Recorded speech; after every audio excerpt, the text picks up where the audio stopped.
Hello, Mr. Robert Haugen, finance professor. You're very famous about the stock anomalies. Why do you think they still exist?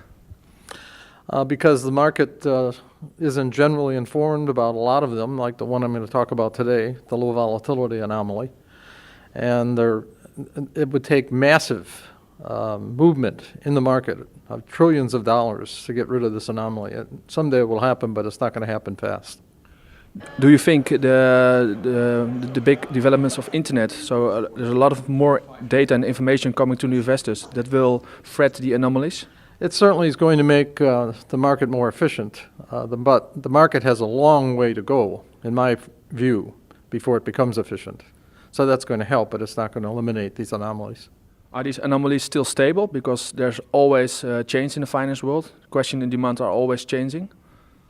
Yes, the low volatility anomaly is stronger now than it ever has been. The January effect, for example, is still present. Even though it's been celebrated and talked about and written about, it's still here.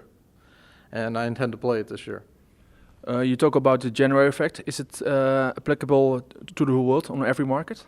Yes. In fact, the results that were published back in the early 80s indicated that it was stronger in the rest of the world than in the U.S.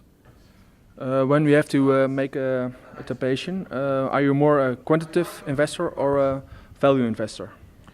I would say I'm more of a quantitative investor. I have in my portfolios I have a value tilt, but they're more generalized in terms of just value. For example, they tend to be invested in cheap stocks, profitable stocks, stocks that have done well over the past year, and low risk stocks. Is your investment style a bit comparable with Warren Buffett? Well, Warren Buffett is a value investor, and to the extent that I am somewhat a value investor, it is. What do you think are the most fundamental ratios you use? The measures of cheapness, book to price, cash flow to price, sales to price, etc. Also measures of profitability, return on assets currently, return on equity, profit margin. And what are the most differences with the Fama and French factors like size and book to market?